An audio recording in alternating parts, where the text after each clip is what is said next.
ये है Gayatri media group और आप देख रहे हैं ताज न्यूज, आईना सच का। नमस्कार, ताज न्यूज के इस बुलेटिन में स्वागत है आपका। मैं हूं मीनू सिंह और आइए खबरों की शुरुआत करते हैं सुर्खियों के साथ। मलपुरा हत्याकांड के 5 आरोपी पुलिस की गिरफ्त में, अन्य के लिए वरिष्ठ पुलिस अधीक्षक ने लगाई टीम।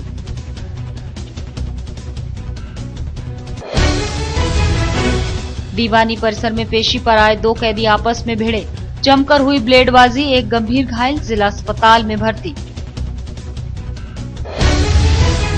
केंद्र सरकार की नीतियों के खिलाफ कांग्रेस की जन जागरण रैली, बैलगाड़ी पर बैठकर दिखाया मोदी सरकार को आईना। और फ्री ईएमआई कार का सपना दिखाकर सैकड़ों लोगों को बनाया बेवकूफ, लाखों रुपए बटोरकर कंपनी चंपत, पीड़ित काट रहे हैं दफ्तर के चक्कर।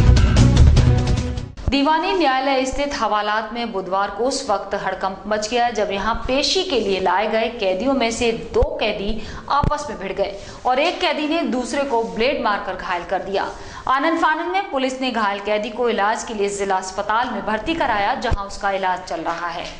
आगरा के दीवानी न्यायालय में उस समय अफरा तफरी मच गई जब यहां पेशी पर लाए गए कैदियों में दीवानी परिसर के अंदर बनी हवालात में ब्लेडबाजी हो गई।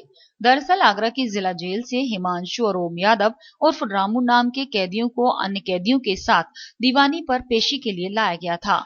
ये दोनों कैदी जब हवालात में थे तभी इन दोनों के बीच ब्लेडबाजी शुरू हो गई, जिसमें रामू नाम का कैदी गंभीर रूप से घायल हो गया, जिसको आगरा के जिला अस्पताल में भर्ती कराया गया है।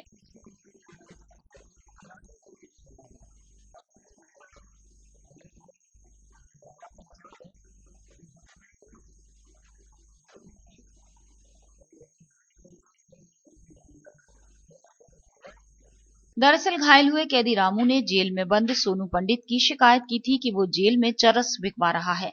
इसी बात को लेकर सोनू पंडित के साथी हिमांशु ने ब्लेड से उस पर हमला किया।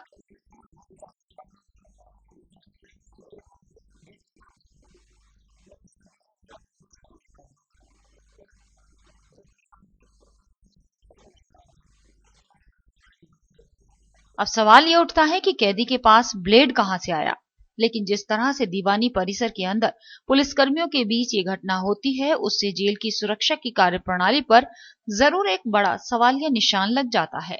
आगरा में कारों पर विज्ञापन के नाम पर लाखों का फर्जीवाड़ा हुआ। फ्री ईएमआई कार का सपना दिखाकर आवास विकास कॉलोनी में ऑपरेट कर रही एक कंपनी सैकड़ों लोगों को चूना लगाकर फरार हो गई है।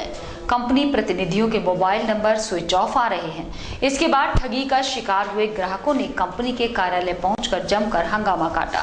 कार तुम्हारी किश्त हमारी स्लोगन के झांसे में आकर आगरा के सैकड़ों लोगों ने अपने खून पसीने की कमाई तो गंवा ही दी, वहीं अब महंगी गाड़ियों की ईएमआई भी उनके गले पड़ गई है। आगरा में आवास विकास स्थित उक्त कंपनी पिछले 2 साल से ऑपरेट कर रही थी और करीब 500 लोगों को अलग अलग ब्रांड की गाड़ियां दिला चुकी है। फ्री ईएमआई के बदले उक्त कंपनी गाड़ी खरीदने वाले व्यक्ति से 31,000 लेती थी। इसके बदले कंपनी उक्त कार में एक जीपीएस लगाती थी। कंपनी ने ग्राहकों को हर माह कम से कम 1500 किलोमीटर गाड़ी चलाने की सूरत में कार के चारों डोर पर विभिन्न कंपनियों के स्टिकर नुमा विज्ञापन प्रकाशित करने और इसके एवज में उनकी ईएमआई वहन करने का वादा किया था।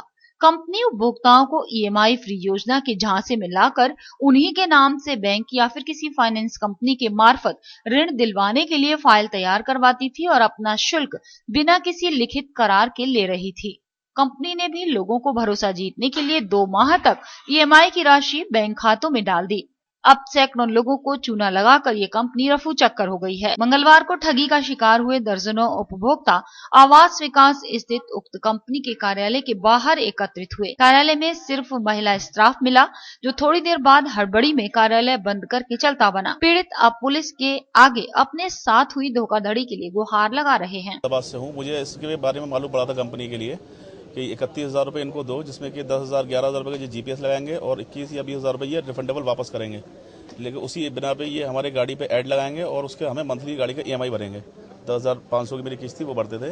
उसके बाद 2 महीने इन्होंने देने के बाद उसके बाद इनके चेक बाउंस हुआ लगे हुए हैं। 2 चेक मेरे बाउंस हो चुके हैं। अब मैं कंपनी चक्कर काट रहा हूँ। आज सुबह मेरी बात हुई थी, आकर देखा तो कंपनी में ताला है। इनके यहाँ ऑफिस में आके हमने अखबार में पढ़े, ऑफिस में आए, यहाँ जानकारी की, हमने 25% जमा करी है, बाकी की किस्तें हम भरेंगे और आप जो है 1500 किलोमीटर गाड़ी चला के दो। हमारे 2 चेक तो हमारे वही है बैंक का तो क्लिक वही नहीं हुए, 31,000 जमा करे, 1 चेक पास हुआ है। मेरे 2 चेक बाउंस हुए हैं पूरन सिंह के नाम से। यहाँ इतने सारे कस्टमर्स हैं, सारे को चेक बाउंस हुए हैं। फ्री ईएमआई के नाम पर ग्राहकों से धोखाधड़ी कर फरार हुई कंपनी के खिलाफ कार्रवाई की मांग को लेकर पहुंचे पीड़ित लोगों की शिकायत पर अब पुलिस कंपनी के खिलाफ कार्रवाई करने की बात कह रही है। हाँ, अभी ये संज्ञान में आया है। कुछ पीड़ितों से अब इस संबंध में एप्लीकेशन प्राप्त हुआ है, उसकी जांच की जा रही है और अगर पाया जाएगा कि इन्होंने फ्रॉड किया है तो उनके खिलाफ वैधानिक कार्रवाई की जाएगी। बैंक में रखे धन की सुरक्षा की बात होती है तो भरोसा होता है वहां तैनात सुरक्षा कर्मी पर, लेकिन जब इनके पास सुरक्षा के हथियार ही जंग खाए हुए हों तो आप क्या कहेंगे? आखिर कैसे होती है बैंक में रखे हमारे खून पसीने की कमाई की सुरक्षा? देखिए ताज न्यूज के इस खास रिपोर्ट में। कहते हैं बुरा वक्त किसी को बताकर नहीं आता।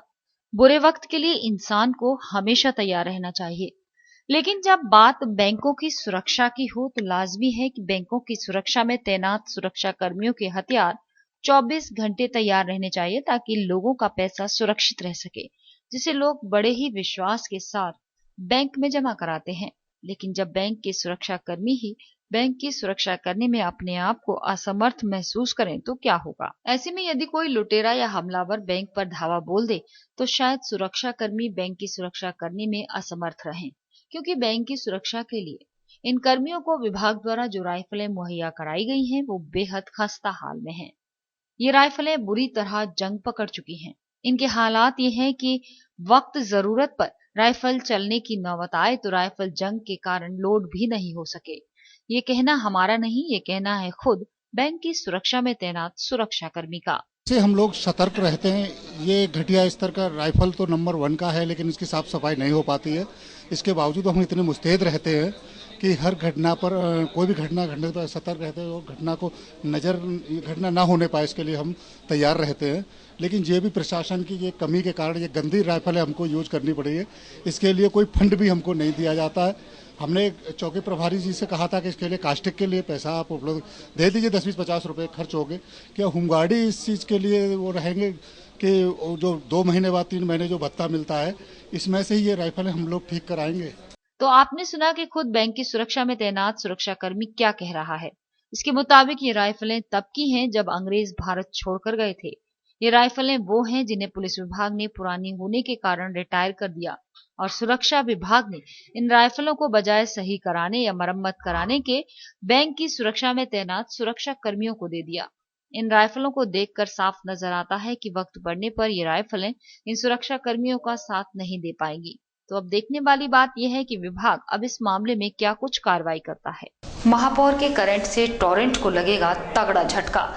जिन्होंने नगर निगम को टोरेंट से किराया वसूलने के निर्देश दिए हैं। महापौर इंद्रजीत आर्य ने कहा कि टोरेंट के सब स्टेशन और शहर सीमा में लगे पोल निगम के अधिकार क्षेत्र में आते हैं, लेकिन उसके प्रतिफल में निगम को कोई अदायगी नहीं की जाती। इस आदेश के बाद वर्ष 2010 से अब तक के किराए का टोरेंट कंपनी को भुगतान करना पड़ेगा। आगरा जनपद में बिजली प्रदाता कंपनी टोरेंट के खिलाफ अब नगर निगम ने भी कमर कस ली है, जिसके करंट से इस बार टोरेंट को उल्टा झटका लगने वाला है। दरअसल शहर में टोरेंट के बिजली के खंभे नगर निगम की जमीन पर गड़े हैं। यहां तक उसके सब स्टेशन भी निगम की भूमि पर बने हैं, पर उसके एवज में टोरेंट पावर ने निगम को आज तक 1 रुपया भी बतौर किराया नहीं दिया। ऐसे में महापौर के आदेश के बाद नगर निगम प्रशासन टोरेंट पावर से 2010 से लेकर अब तक का किराया वसूलने की तैयारी में है। हमने कल नगर आयुक्त को निर्देश दिए हैं कि जिस तरह टोरेंट हमसे और बिजली का बिल चार्ज करते हैं, हम लोग पे करते हैं करोड़ों के हिसाब से, ठीक उस जितने हमारे आगरा शहर में शहर आगरा हमारा जहाँ जहाँ जंगल में पुल गड़े हैं, जहाँ जहाँ इन्होंने अपना लगाए हुए हैं, तो वो सबकी हम जांच करवा करके उनके ऊपर उनका हमने कहा कि उनसे टैक्स वसूली काम किया जाए। इस संबंध में निगम प्रशासन भी इस राय से इत्तेफाक रखता है, जिसके मुताबिक टोरेंट बेशक शहर को बिजली सप्लाई करती हो, लेकिन वो एक निजी कंपनी है और किसी भी निजी कंपनी को मुफ्त में सरकारी भूमि का इस्तेमाल करने नहीं दिया जा सकता। वहीं दूसरी ओर टोरेंट अपने बिल के बकायेदारी के लिए तो तुरंत मीटर उखाड़ने की कार्रवाई करने से नहीं चूकता, लेकिन अपनी बारी के लिए वर्ष 2010 से अब तक किराया अदायगी के होश नहीं। निजी कंपनी की इस हठधर्मिता के चलते नगर निगम उससे अब उसकी भाषा में बात करने की तैयारी में है। शहर के विकास को लेकर समाजवादी पार्टी ने जताई चिंता, जिसके चलते सपा शहर अध्यक्ष रईसुद्दीन कुरैशी ने पार्टी के पार्षद दल की बैठक बुलाई। उनके निवास पर संपन्न हुई मीटिंग में विभिन्न सरकारी कामों की समीक्षा हुई और नगर निगम के अलावा अन्य विभागों के कामों का सुपरविजन किए जाने की बात कही गई। नगर निगम पर शहर की साफ सफाई से लेकर कई जिम्मेदारियां होती हैं, जिसे लेकर सपा शहर अध्यक्ष ने अपने आवास पर सपा पार्षद दल की बैठक बुलाई। शहर में बारिश से होने वाले जलभराव और गंदगी की समस्या को लेकर शहर अध्यक्ष और पार्षदों के बीच लंबी बातचीत हुई। साथ ही संकल्प लिया गया कि 2016 तक ताज नगरी को स्वच्छ पेयजल उपलब्ध कराना है और गंदगी की समस्या से निजात दिलानी है। पार्षद दल की बैठक आज हमने जो बुलाई है, एक तो ये है कि ईद का मौका है और हम एक साथ हो जाए और 25 दिन हमें अध्यक्ष बने हुए हैं, तो हम आपस में बैठ के रूपरेखा तैयार कर लें कि आगरा का विकास किस तरह से होगा। बहरहाल देखने वाली बात यह होगी कि शहर अध्यक्ष की बैठक कहां तक रंग लाती है, क्योंकि इससे पहले भी बड़े बड़े वायदे हुए पर समस्या जस की तस बनी हुई है। हालांकि रईसुद्दीन के शहर अध्यक्ष बनने के बाद से शहर की जनता में काफी आस बंधी है, जिनके द्वारा विभिन्न मसलों पर पूरी गंभीरता बरती जा रही है। समाजवादी पेंशन योजना को लेकर परेशान हो रही है शहर की जनता, जो सरकारी विभागों से निराश लौट रही है। इस संबंध में पीड़ित लोगों ने समाजवादी पार्टी के नेताओं की ही शरण ली। सपा शहर अध्यक्ष रईसुद्दीन के यहाँ पहुंचकर दर्जनों महिलाओं ने अपना दुखड़ा रोया, जिस सपा अध्यक्ष ने पात्र होने पर उन्हें सरकार की सभी योजनाओं का लाभ दिलाने का भरोसा दिलाया है। समाजवादी पेंशन योजना न मिल पाने से परेशान लाभार्थियों ने सपा शहर अध्यक्ष रईसुद्दीन के आवास पर जाकर शिकायत की। शहर अध्यक्ष ने उनकी बातों को गंभीरता से सुना और जल्द ही पेंशन दिलाने का भरोसा दिलाया। ये लोग पिछले कई दिनों से कलेक्ट्रेट के चक्कर लगा रहे हैं, जहां उनकी कोई सुनवाई नहीं हो रही थी। पेंशन योजना का फॉर्म समाज कल्याण विभाग से उपलब्ध कराया जाता है। देखिए जिस तरह से ये आरोप लगाया है इन्होंने, इसकी जाँच हम करवाएंगे। समाजवादी पार्टी के जितने भी वॉलंटियर हैं, जितने भी कार्यकर्ता हैं, सिपाही हैं, वो सब इसकी जांच करेंगे।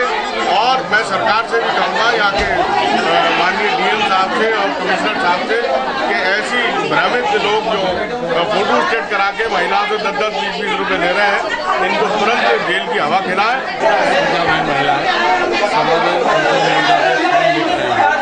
जो फॉर्म नहीं है, फॉर्म की फोटो स्टेट है, संदेह है कि और शिकायत भी है कि किसी ने तो कलेक्ट्रेट बाहर से लिया कहीं से लिया।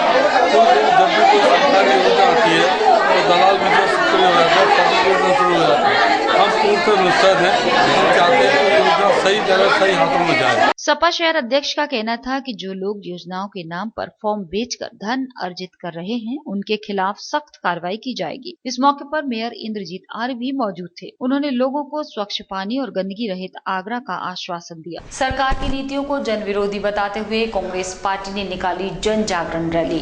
कांग्रेस कार्यकर्ता इस क्रम में शहर कार्यालय पर जमा हुए और बैलगाड़ियों का काफिला निकालकर प्रधानमंत्री मोदी को आईना दिखाया। उन्होंने कहा कि खिल्ली उड़ाते हुए मोदी विदेशों की सैर कर रहे हैं और देश का किसान भूखा मर रहा है। शहर की सड़कों पर बैलगाड़ियों में सफर कर रहे ये लोग कांग्रेस पार्टी के नेता और कार्यकर्ता हैं, जिनकी ये जन जागरण यात्रा केंद्र सरकार के विरोध में निकाली जा रही है। कांग्रेस नेताओं का कहना है कि देश का किसान आज आत्महत्या करने पर मजबूर है, लेकिन देश की सरकार को उसकी परवाह नहीं। प्रधानमंत्री नरेंद्र मोदी विदेशों के दौरे कर रहे हैं, जबकि देश की जनता के लिए उनके पास समय नहीं है। सरकार बनने के बाद भी उनके द्वारा की गई घोषणाओं को पूरा नहीं किया जा सका। उत्तर प्रदेश कांग्रेस कमेटी के अध्यक्ष के जो आदेश प्राप्त हुआ, उसी क्रम में हम आगरे के अंदर भी एक बहुत बड़े पैमाने पर जन जागरण अभियान चला रहे हैं। और जो केंद्र सरकार मोदी सरकार ने जो विश्वासघात किया हिंदुस्तान के किसानों के साथ, आज विदेशों में घूम रहा है और यहाँ की कोई चिंता नहीं है। करोड़ों अरबों रुपए जो है वो विदेश घूमने में खर्च कर रहे हैं। जागरण अभियान चलाया जा रहा है, किसान बचाओ मोदी भगाओ। और ये हमारे जो मोदी जी ने झूठ बोल के जनता को गुमराह करके सत्ता हासिल की थी, उसे हम कांग्रेस के लोग नहीं रहने देंगे। कांग्रेसियों ने बढ़ती महंगाई के लिए देश की सरकार को निशाने पर लिया। विकास की बातों को हवाई बताते हुए जिन्होंने सरकार की कथनी और करनी में अंतर बताया, उन्होंने कहा कि इस जन जागरण रैली के जरिए वो जनता को मोदी की असलियत बताने निकले हैं और आगरा और यूपी ही नहीं, उनका ये आंदोलन पूरे देश में चल रहा है, जिसमें वरिष्ठ नेता भी सरकार की नीति और नियति का खुलासा करने का काम कर रहे हैं। सरकार की समाजवादी पेंशन योजना बंद होने के बाद भी कुछ लोग अभी तक फॉर्म बेच रहे हैं। 5 रुपए से लेकर 200-300 रुपए तक बिकने के बाद कहीं भी फॉर्म जमा नहीं हो रहे हैं। फॉर्म जमा न होने के कारण फरियादी यहाँ से वहाँ चक्कर लगाने के लिए मजबूर हैं। ऐसे ही कुछ पीड़ित महिलाओं ने निगम में हंगामा किया, जबकि अधिकारी योजना के लक्ष्य पूरा होने की बात कहते नजर आए।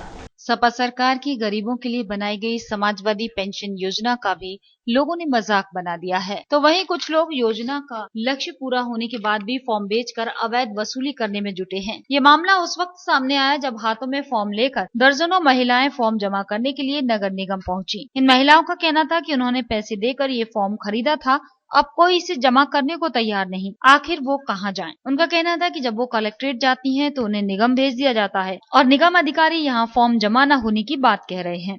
जी अखिलेश सिंह की फॉर्म। हाँ। क्या कहा अधिकारी ने, क्या कहा है? क्या नो कह रहे, बोल रहे थे कि योजना लिख लिया कि 6,000 रुपये महीने मिलेगा का साल। तो मतलब फॉर्म लेके लिया तो हम फॉर्म जमा करने आए हैं। जमा हो गए? नहीं हुए।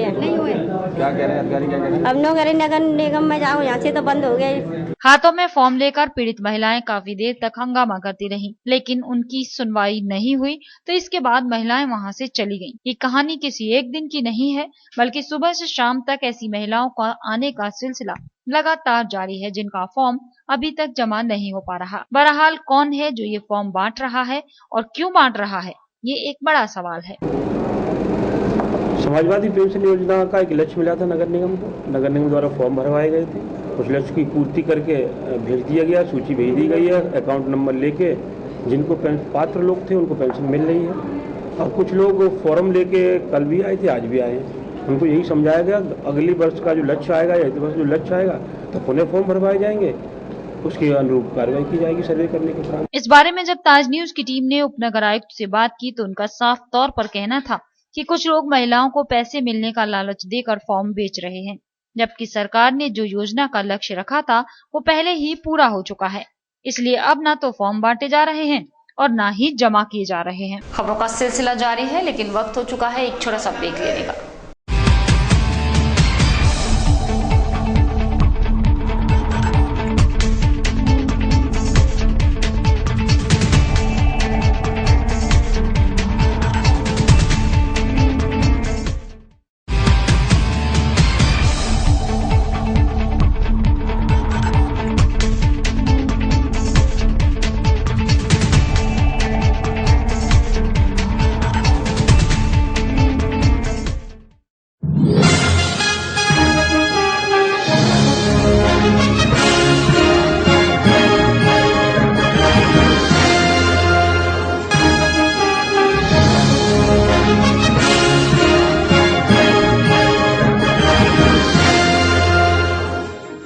ज्वेलरी मिलने का विश्वसनीय स्थान। हमारे यहाँ आपको gold, hallmark certificate gold jewellery नए कलेक्शन के साथ उपलब्ध मिलेगी। संपर्क करें Shri Balaji jewellers, Fortune Tower near Kargil petrol pump, Agra. Phone number 9719333563 और 9759333992। श्री बालाजी ज्वेलरी, दुल्हन की ज्वेलरी, AD jewellery, artificial bangles, chain व सभी प्रकार के सेट्स यहाँ पर उपलब्ध है, तो तुरंत संपर्क करें 21 सुपर बाजार, कारगिल पेट्रोल पंप के पीछे, आगरा। फोन नंबर 9358464218 और 8865911110।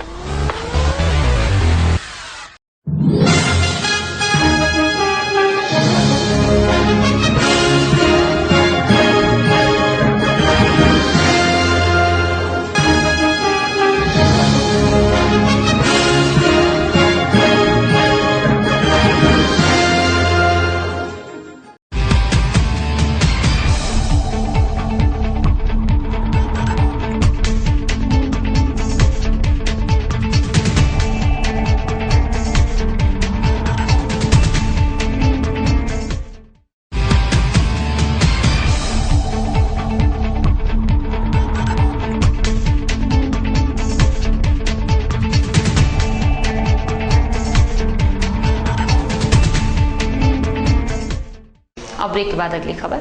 बार और बेंच के संबंधों में आई दरार से बेहद आहत हैं कलेक्ट्रेट बार के अधिवक्ता, जिन्होंने एसोसिएशन की जनरल हाउस की मीटिंग में प्रशासनिक अधिकारियों के व्यवहार की कड़े शब्दों में निंदा की। अधिवक्ताओं की इस मीटिंग में कई प्रस्ताव पर चर्चा हुई और तय किया गया कि अधिकारियों के बर्ताव को लेकर उच्चाधिकारियों से कमेटी बनाकर वार्ता की जाएगी। कालेकोट की खंडपीठ को लेकर नाराजगी अभी शांत नहीं हुई थी कि अधिकारियों की उपेक्षाओं ने उनका पारा और चढ़ा दिया, जिसकी कलेक्ट्रेट बार हॉल में हुई मीटिंग में उन्होंने जमकर निंदा की। एसोसिएशन के पदाधिकारियों ने जब इस संबंध में प्रस्ताव पेश किया तो सदन में मौजूद प्रत्येक वकील ने मेज थपथपा कर समर्थन किया। वरिष्ठ अधिवक्ता अशोक चौबे की माने तो सरकारी दफ्तरों में उनके विद्वान साथियों के साथ अच्छा व्यवहार नहीं होता। अधिवक्ताओं की पीड़ा थी कि अगर वकील को न्यायालय में भी सम्मान नहीं मिलेगा तो वो कहां जाएगा। आज कलेक्ट्रेट बार एसोसिएशन ने अधिवक्ताओं के विरुद्ध हो रहे उत्पीड़न के संबंध में एक जनरल मीटिंग बुलाई है। इस मीटिंग में ये तय किया जाएगा कि कौन दोषी है और किन किन अधिकारियों के द्वारा अधिवक्ताओं का उत्पीड़न किया जा रहा है। एसोसिएशन का हमेशा यही तरीका रहता है कि जो जनपद के समस्त अधिवक्ता उनकी जो पर्सनल समस्या है उनका निराकरण करना। इस संदर्भ में ये एक बैठक एजेंडे के अनुसार रखी गई थी। इसमें हम लोगों के पास 50 समस्याएं आई हैं। एक समस्या ये थी कि सदर बाजार में थाने में एक अधिवक्ता पर हमला किया गया और उसी के खिलाफ मुकदमा दर्ज कर दिया गया। आगरा जनपद में अधिवक्ता में उत्पीड़न होता है, उसकी समस्या कलेक्ट्रेट तक आती है, क्योंकि जिलाधिकारी महोदय, एसएसपी महोदय कलेक्ट्रेट बैठते हैं। तो हम लोगों ने एक सामूहिक रूप से एक आज जनरल हाउस की मीटिंग अवगत कराया कि आज इतनी समस्या रखें। मीटिंग में बोलते हुए वकीलों ने कहा कि प्रशासनिक कोर्ट में कई अधिकारी समय पर नहीं बैठते और अधीनस्थ स्टाफ भी मनमानी पर उतारू रहता है। ऐसे में अपने वादी तक न्याय को दिला पाना उनके लिए मुश्किल है। सभी ने सर्वसम्मति से एक कमेटी बनाई है जो इस संबंध में डीएम और एसएसपी से मिलकर अपनी शिकायत करेगा। मिशन 2017 को लेकर बहुजन समाज पार्टी में अंदर खाने में तेजी से चल रही हैं तैयारियां, जिसके नेता विभिन्न विधानसभाओं में कैडर कैंप के साथ बेस वोट को भी मजबूत करने में लगे हैं।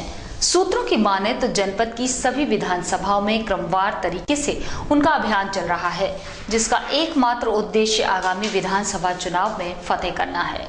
बहुजन समाज पार्टी इकलौती ऐसी पार्टी है जिसके अंदर हर वक्त कुछ न कुछ चलता रहता है। एक लक्ष्य खत्म होते ही दूसरे मिशन पर काम करना शुरू हो जाता है। मौजूदा समय में भी यही हाल है। पार्टी का पूरा फोकस इस समय विधानसभा चुनावों पर है, जिसके लिए पार्टी के वरिष्ठ नेता विभिन्न विधानसभाओं में कैडर कैंप कर रहे हैं, जिसके जरिए पहले तो पार्टीजनों को ट्रेंड किया जा रहा है, जबकि दूसरे अपने दल के परंपरागत वोट को फिर से सहेजने पर जोर है। संगठन के लोग जिसे अपने साथ होने का दावा कर रहे हैं। दलित वोट पार्टी का बेस वोट है जी, और दलित वोट पार्टी देखकर वोट देता है, प्रत्याशी देखकर जी। प्रत्याशी हमारी राष्ट्रीय अध्यक्ष कुमारी मायावती जी, जिसको भी हरी झंडी दे देंगे हमारा प्रत्याशी होगा। दलित वोट उसी साथ होगा। सामान्य जाति का जो वोट है जी, पहले की अपेक्षा पार्टी का जो एनडीए शासन 5 साल का रहा है, जो गुंडागर्दी चरम सीमा पर है, उसको देखते हुए आज एनडीए के शासन को याद किया जाएगा। सभी जाति सभी धर्म के लोग आज बसपा के संग चलने की बात कर रहे हैं। गौरतलब है कि पार्टी कार्यकर्ताओं में पिछले परिणामों से भारी निराशा हुई है, जिसका बदला निकालने के लिए उनमें बेहद उत्सुकता है और वो बेसब्री से वर्ष 2017 का इंतजार कर रहे हैं, जब प्रदेश में विधानसभा के चुनाव होंगे। मगर इनकी ये तैयारियां मनमाफिक असर दिखाती हैं या नहीं, ये तो आने वाला वक्त ही बताएगा। प्रदेश और केंद्र सरकार जहां आगरा शहर को विश्व के मानचित्र पर पर्यटन के रूप में एक अलग ही पहचान देने की जुगत में लगी है, तो वहीं महत्वाकांक्षी योजना के लिए आए करोड़ों रुपए को विभाग यूं ही बर्बाद करने में लगा है। विभाग का पैसा ऐसे विकास कार्य में लगाया जा रहा है जिसका कोई औचित्य ही नहीं है। देखिए ताज न्यूज की इस खास रिपोर्ट में। आगरा शहर जहां हर दिन हजारों की तादाद में देशी विदेशी सैलानी ताज का दीदार करने के लिए आते हैं और यहाँ के अनुभवों को अपने कैमरों में कैद करके ले जाते हैं। तो वहीं केंद्र और प्रदेश सरकार आगरा शहर को विश्व के मानचित्र पर पर्यटन नगरी के रूप में उभारने की जुगत दिन रात लगा हुआ है। बीते 1 साल से ताजमहल परिसर का विकास कार्य प्रदेश सरकार की महत्वाकांक्षी योजना के तहत चल रहा है, जिसके लिए करीब 185 करोड़ रुपए का बजट तय है। लेकिन क्या वाकई में इस पैसे का सही इस्तेमाल किया जा रहा है? क्या सच में इस पैसे का वही इस्तेमाल हो रहा है जो होना चाहिए? अगर हाँ, तो आज हम आपको कुछ ऐसा दिखाते हैं जिस पर पैसा खर्च कर शायद विभाग तो अपनी पीठ थपथपा रहा होगा, लेकिन जब इस पर विचार करा जाए तो कहीं न कहीं इसे पैसे की बर्बादी ही लगेगी। ये है ताजमहल का पूर्वी प्रवेश द्वार, जहाँ पर महत्वाकांक्षी योजना के तहत लैंप पोस्ट लगाने का काम बड़े जोर शोर से चल रहा है। मुगलिया इतिहास को बयां करते ये लैंप पोस्ट लाखों रुपए की लागत से बनाए जा रहे हैं। इस एक लैंप पोस्ट की कीमत लाखों रुपए में है, जो वाकई में काबिले तारीफ है। लेकिन यदि इन लैंप पोस्टों को आर्थिक रूप से देखा जाए तो ये पैसे की बर्बादी ही है, क्योंकि ये लैंप पोस्ट रात के वक्त में जलेंगे, जिसके झरोके में से लाइट बाहर आएगी, लेकिन शायद कोई भी सैलानी इन लैंप पोस्ट को कभी जलता हुआ नहीं देख पाएगा, क्योंकि जब ये जलेंगे उस वक्त ताजमहल में प्रवेश बंद हो चुका होगा, जिससे कि ये लाजमी है कि कोई भी सैलानी इस रास्ते नहीं आएगा और ये लैंप पोस्ट सैलानियों के आकर्षण का केंद्र नहीं बन पाएंगे। देखा जाए तो लाखों रुपए की लागत से बने ये लैंप पोस्ट पैसे की बर्बादी ही है। विभाग चाहता तो इन पैसों में इससे कई गुना बेहतर और सुंदर लैंप पोस्ट इनसे भी कम कीमतों में लगा सकता था और शेष पैसे को पर्यटकों की सुविधा के लिए इस्तेमाल में लाया जा सकता था। लेकिन जनता के पैसे की बर्बादी विभाग किस कदर कर रहा है, ये इन लैंप पोस्टों से पता चलता है। केंद्र सरकार और प्रदेश सरकार जहां आगरा शहर को विश्व के मानचित्र पर पर्यटन के रूप में एक सुंदर और बेहतर रूप बनाने की जुगत में लगा है, तो वहीं आज प्रदेश सरकार के ये कर्मचारी जो कि इस ताज परियोजना को अंजाम दे रहे हैं, वो पैसे का कहीं ना कहीं दुरुपयोग कर रहे हैं।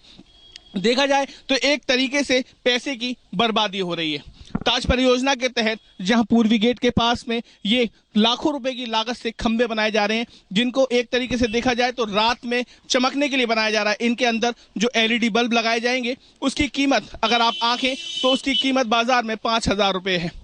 वहीं अगर पर्यटन की दृष्टि से इन खंभों को देखें तो इन खंभों का कोई औचित्य नहीं है, क्योंकि ये खंभे जब जलेंगे तो वो रात में जलेंगे, जिन्हें शायद कोई सैलानी नहीं देख पाएगा, क्योंकि रात के वक्त में ताज दीदार नहीं किया जाता। अब देखने वाली बात यह है कि वाकई में प्रदेश सरकार और ये विभाग जो कि ताज परियोजना को अंजाम दे रहे हैं, इस पैसे का कितना सदुपयोग करते हैं। शिखर श्रीवास्तव, ताज न्यूज, आगरा। विश्व प्रसिद्ध ऐतिहासिक इमारत में जंगली श्वानों के बाद बंदरों के आतंक से ताज दीदार को आने वाले सैलानी बेहद परेशान हैं। ताजा घटना में बुधवार को एक विदेशी महिला के साथ बंदरों ने छीना झपटी कर दी, जिसमें ये महिला बेहद डर गई और अपना कैमरा व सामान छोड़कर वहां से भाग खड़ी हुई।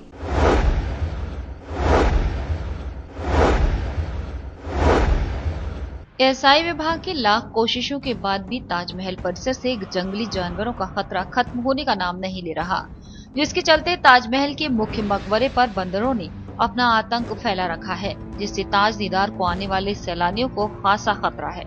हद तो तब हो गई जब ताज दीदार के लिए आई एक विदेशी महिला पर ताजमहल के मुख्य मकबरे पर मौजूद बंदरों के एक झुंड में से एक बंदर ने उस पर हमला बोला। महिला ताजमहल से यमुना नदी के मनमोहक दृश्य का फोटो खींच रही थी, तभी एक बंदर ने महिला पर हमला बोल दिया, जिसके बाद महिला काफी सहम गई, लेकिन अपने आप पर काबू रखते हुए उसने बामुश्किल खुद को बंदर की कैद से मुक्त कराया। तो आइए आपको दिखाते हैं वो नजारा जिसमें बंदर ने ताज दीदार को आई विदेशी महिला पर हमला बोला है।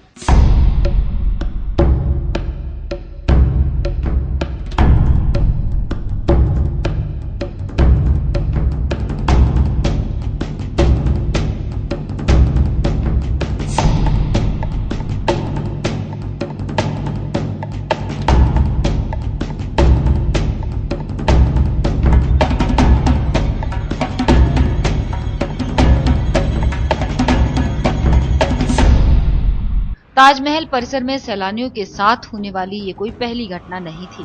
इससे पहले भी कई बार जंगली जानवर ताज दीदार को आने वाले सैलानियों पर हमला कर चुके थे।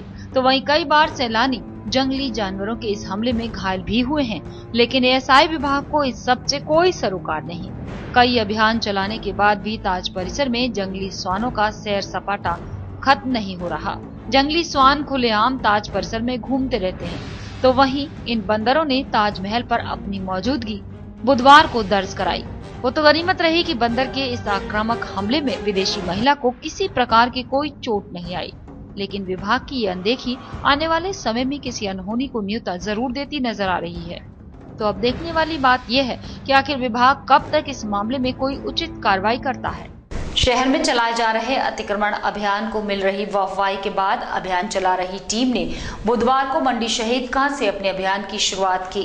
इस दौरान रेलवे की जमीन पर बनी अवैध दुकानों के साथ साथ सड़क पर कब्जा करने वालों पर भी निगम का महाबली जमकर बरसा और इन्हें देखते ही देखते धराशायी कर दिया। हालांकि एक बिल्डिंग को लेकर काफी जद्दोजहद के बाद टीम ने नीचे का हिस्सा तोड़कर 7 दिन की मोहलत देते हुए कार्रवाई की बात कही है। शहर की सूरत और सीरत बदलने के लिए चलाए जा रहे अतिक्रमण हटाओ अभियान को मिल रहे सपोर्ट के बाद अब टीम भी पूरे जोश के साथ अतिक्रमणकारियों पर जमकर हमला बोल रही है।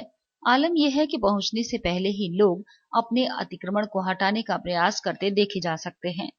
बुधवार को जैसे ही सिटी मजिस्ट्रेट रेखा एस चौहान और निगम के अतिक्रमण प्रभारी राजीव राठी मंडी शहीद खां पहुंचे, लोग अपने अतिक्रमण को हटाते नजर आए, लेकिन जो नहीं तोड़ पाए उन्हें निगम के महाबली ने पल भर में तोड़ डाला। इतना ही नहीं, यहाँ रेलवे की जमीन पर भी कुछ लोगों ने अवैध दुकानें बना रखी थीं, जिन्हें देखते ही देखते महाबली ने जमींदोज कर दिया। जैसे ही घटिया आजम खां पर अभियान में शामिल काफिला पहुंचा, महाबली ने अपना रौद्र रूप दिखाना शुरू कर दिया और सड़क को अपना हक समझने वालों को हकीकत से रूबरू कराते हुए निर्माणों को धराशायी कर दिया। रोड पर हम लोगों को काफी सारे स्ट्रक्चर ऐसे मिल रहे हैं जो नाले पर बने हुए हैं। हम लोगों ने कल जहां से छोड़ा था वहां से आज शुरुआत किया है। हनुमान मंदिर से जहां रेलवे की शॉप्स को टाइम दिया हुआ था आज का, वहां से हम लोगों ने शुरुआत की है और ये हमारा अभियान यमुना किनारे रोड तक जाएगा। इसमें अभी 2 दिन का टाइम इसमें और है, तो पूरा हम लोग इसको कवर कर लेंगे। जैसे जैसे अभियान बढ़ता जा रहा, वहां से अतिक्रमण का नामो निशान मिटता चला गया, लेकिन 400 गेट पर बनी एक बिल्डिंग जिसका आधे से ज्यादा हिस्सा नाले पर है को लेकर पिछले कई दिनों से चली आ रही कार्रवाई को विराम लग गया।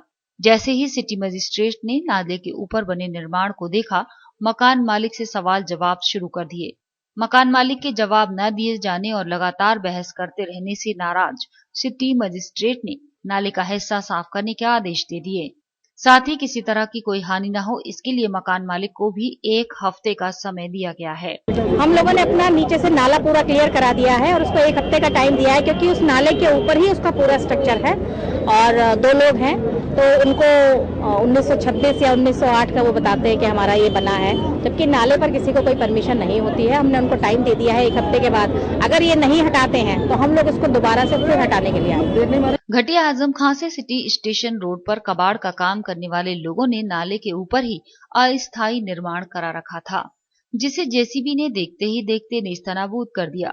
इतना ही नहीं, अपने काम से शहर में नाम रोशन होने के बाद मैडम को देखने वालों की भीड़ कम नहीं थी, तो वहीं कुछ ऐसी भी महिलाएं थी जो आकर मैडम का धन्यवाद दे रही थी और अभियान को जारी रखने की अपील भी लगातार कर रही थी। एनजीटी की सख्ती के बाद चिन्हित किए गए डूब क्षेत्र के निर्माणों पर एडी की कार्रवाई दूसरे दिन भी जारी रही। बल्केश्वर क्षेत्र के महादेव मंदिर के पास बने पालीवाल गैस नाम के गोदाम पर एडी ने तोड़फोड़ की कार्रवाई को अंजाम दे अपने मंसूबे साफ कर दिए कि अब डूब क्षेत्र में बने निर्माणों को बख्शा नहीं जाएगा। हालांकि इस दौरान गोदाम स्वामी ने सिफारिशों की कोशिश भी की, लेकिन उसकी एक न चली। डूब क्षेत्र की सख्ती के बाद एडीए की कार्रवाई भी एक बार फिर से शुरू हो गई है। मंगलवार को दयालबाग के डूब क्षेत्र में कार्रवाई के बाद बुधवार को एडीए का महाबली बल्केश्वर के महादेव मंदिर के सामने बने पालीवाल गैस गोदाम पर जमकर बरसा। यहाँ गोदाम स्वामी ने यमुना के डूब क्षेत्र में दीवार का निर्माण कर अपनी सीमा बढ़ा ली थी, जिसके बाद एडीए के कई बार नोटिस देने के बावजूद गोदाम स्वामी ने इसे नहीं तोड़ा। इतना ही नहीं, पालीवाल गैस गोदाम के स्वामी ने बिना इजाजत और नक्शा पास कराए यहाँ गोदाम का निर्माण करा लिया, जिसे अवैध बताते हुए एडीए अधिकारियों ने गोदाम को जमींदोज कर दिया। हालांकि गोदाम स्वामी लगातार सिफारिशों की कोशिश करता रहा और गोदाम खाली करने के नाम पर समय बर्बाद करता रहा, जिस पर आपत्ति जताते हुए एडीए अधिकारियों ने जैसे ही गोदाम को तोड़ने के आदेश जारी किए, गोदाम स्वामी की सारी कोशिशें नाकाम हो गईं और देखते ही देखते महाबली ने गोदाम को तोड़ते हुए ध्वस्त कर दिया। मौके पर मौजूद एसीएम फर्स्ट पीडी गुप्ता का कहना था कि एनजीटी के आदेश पर एडीए की कार्रवाई जारी है और ये कार्रवाई चिन्हित किए गए निर्माणों के ध्वस्तीकरण तक जारी रहेगी। एनजीटी में जो डायरेक्शन दिए गए हैं, डूब क्षेत्र में जो भी इलीगल इंक्रोचमेंट आए हैं उन्हीं को तोड़ा जा रहा है। और ये कल से अभियान शुरू हो गया है। आज अभियान का दूसरा दिन है और आज ये आप सामने देख रहे हैं जो ये गैस गोदाम बना हुआ है, ये एडीए के द्वारा स्वीकृत नहीं है और इसीलिए इसको तोड़ा जा रहा है। एडीए को आशंका थी कि दीवार गिराए जाने के दौरान विरोध का सामना करना पड़ सकता है, इसलिए एडीए ने पहले से ही पुलिस बल का इंतजाम भी कर रखा था ताकि किसी तरह के विरोध की गुंजाइश न रहे। वहीं इस पूरी कार्रवाई को एसीएम प्रथम के नेतृत्व में अंजाम दिया गया। शहर में चलाए जा रहे अतिक्रमण अभियान के दौरान कई बार जर्जर मकान अभियान का रोड़ा बन रहे हैं। ऐसे मकानों को तोड़ने के लिए निगम भी जल्द ही सभी को नोटिस जारी कर खुद तोड़ने के आदेश देगा ताकि किसी भी हादसे को होने से रोका जा सके। इतना ही नहीं, नगर निगम का कहना है कि जो लोग हठ धर्मिता पर अड़े हैं उन्हें प्रशासन की मदद से तोड़वाया जाएगा ताकि जान माल की होने वाली हानि से बचा जा सके। बारिश का मौसम आते ही शहर के पुराने बाजारों और इलाकों में सबसे ज्यादा मकान गिरने की सूचनाएं मिलती हैं, लेकिन ना तो प्रशासन और ना ही नगर निगम इस ओर ध्यान दे रहा था। लेकिन जैसे ही अतिक्रमण अभियान चला, जर्जर मकानों के हालात देख निगम के पर्यावरण अभियंता भी इस मामले में गंभीर नजर आए। उनका कहना था कि निगम पहले भी करीब 350 लोगों को नोटिस जारी कर चुका है ताकि जानमाल के खतरे को कम किया जा सके। जिन लोगों को पहले ही नोटिस जारी किए जा चुके हैं उन्हें फिर से नोटिस भेजे जाएंगे।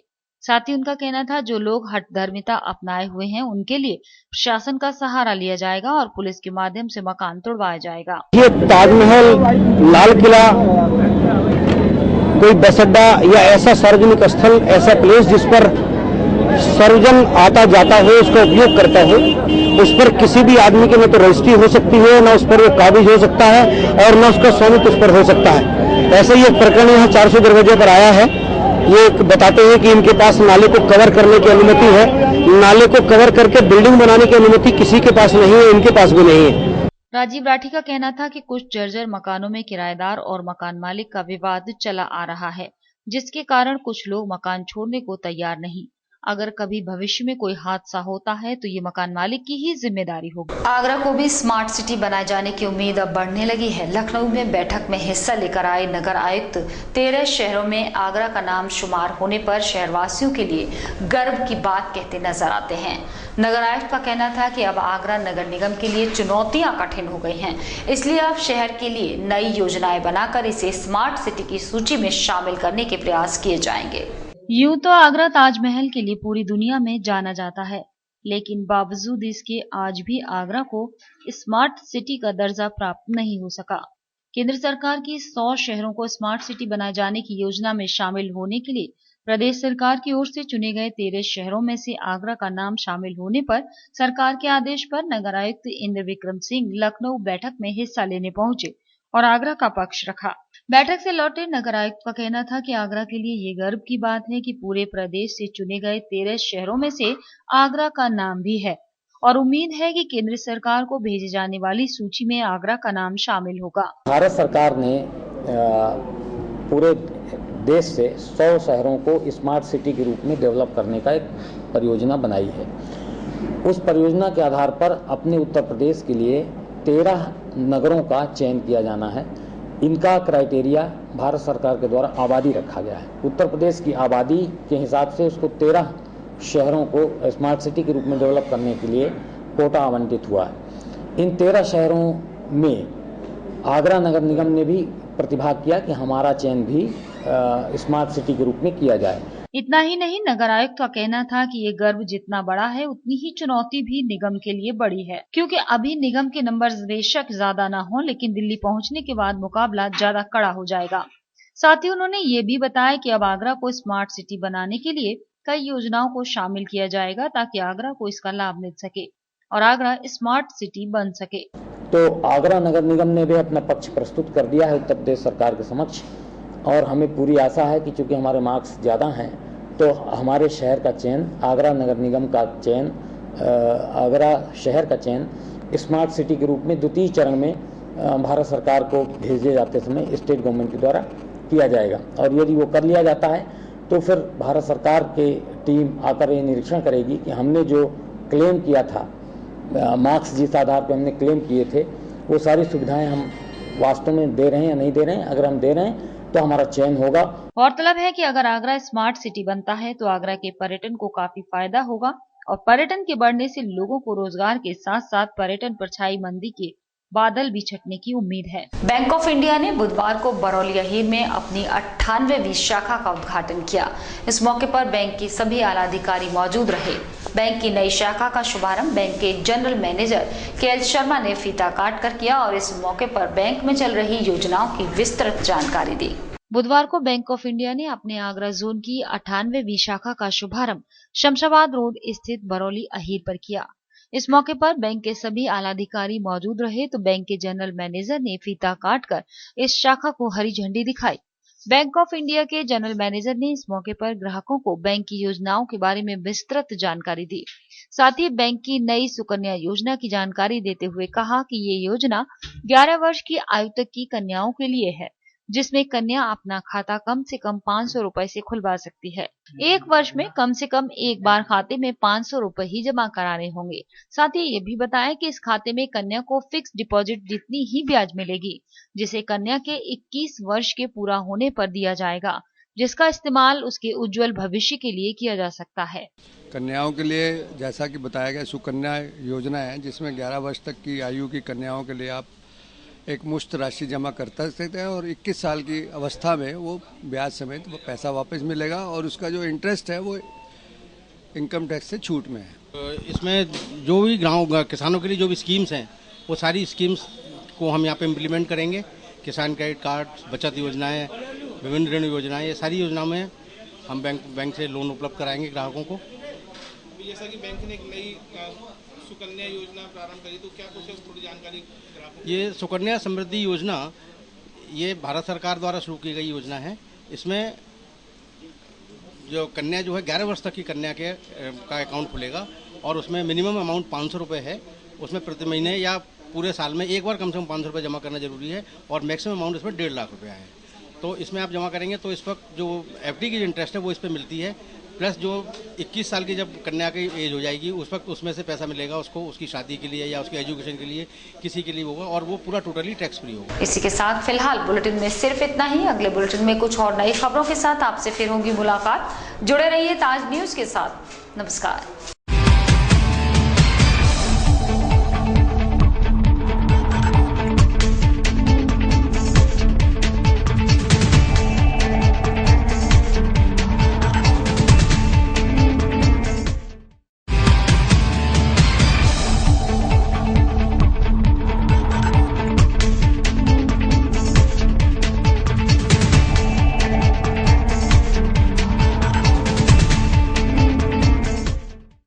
ये है गायत्री मीडिया ग्रुप और आप देख रहे हैं ताज न्यूज, आईना सच का।